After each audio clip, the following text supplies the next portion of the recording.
from last bila saya not this last year dia dah invite saya. I have also good connection Jitina. Kalau color warna ni pun cantik pun tak dapat emas, tak dapat pingat pun tak guna. Jadi dalam ketika ini sebagai CDM saya menasihatkan semua pembina. Gagal total di kualifikasi Piala Dunia 2026 zona Asia dan yang terbaru gagal lolos ke Piala Asia U20. Malaysia membuat ide gila dan berencana membuat Piala Merdeka Jilid 2 untuk menyaingi timnas Indonesia. Fans marah dan tak terima, Dato Hamidin dituntut mundur. Namun sebelum lanjut, alangkah baiknya kalian subscribe, like, komen, dan jangan lupa nyalakan lonceng notifikasinya agar kalian gak ketinggalan update berita menarik dari timnas Indonesia setiap hari. Kalau sudah, mari kita lanjut.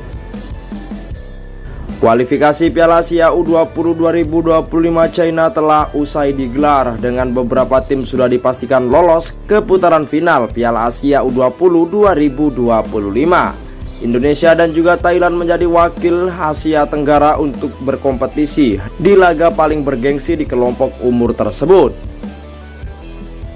Timnas Indonesia sendiri lolos sempurna atau lolos secara otomatis melalui jalur peringkat pertama di grup F. Timnas Indonesia menjalani 3 pertandingan, 2 kali mampu memenangkan pertandingan dan sekali meraih hasil imbang. Sementara itu dari timnas Thailand, mereka lolos melalui jalur peringkat 2 terbaik bersama Yaman, Australia, Kyrgyzstan, dan juga Yordania untuk bisa lolos ke putaran final Piala Asia U20 2025 di Cina mendatang. Di sisi lain, 2 negara yang sangat percaya diri atau pede untuk bisa lolos harus tersingkir dari Piala Asia U20 2025, yaitu timnas Vietnam dan juga timnas Malaysia.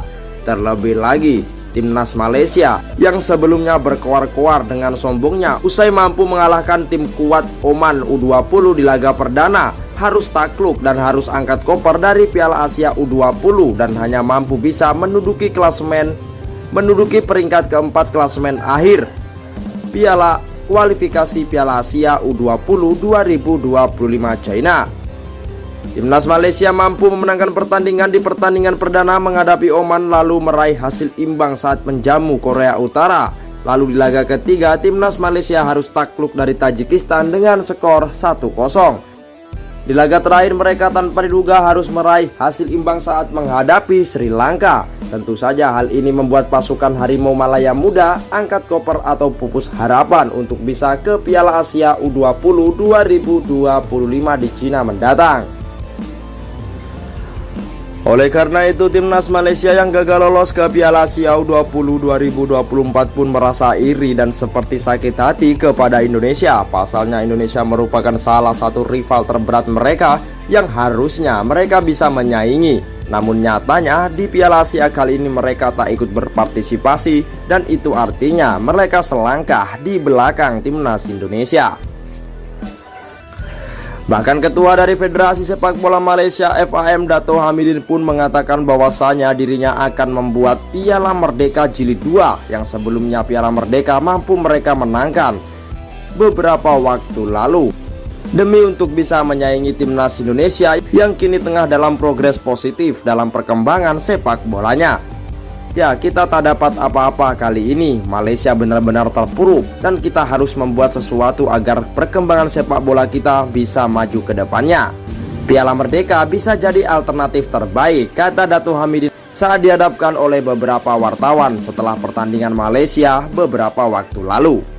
Tentu saja hal tersebut pun malah membuat fans dari timnas Malaysia merasa geram dengan Dato Hamidin. Pasalnya sudah beberapa kali ini Dato Hamidin diminta mundur dan juga meninggalkan kursi kepresidenan FAM terkait hasil buruk yang diraih oleh timnas Malaysia di akhir-akhir ini. Bahkan tak sedikit dari fans Malaysia pun yang melakukan demo di depan kantor FAM agar bisa menurunkan Dato Hamidin dari kursi jabatannya. Jadi bagaimana menurut kalian soal Malaysia membuat Piala Merdeka Jilid kedua? Berikan tanggapan kalian.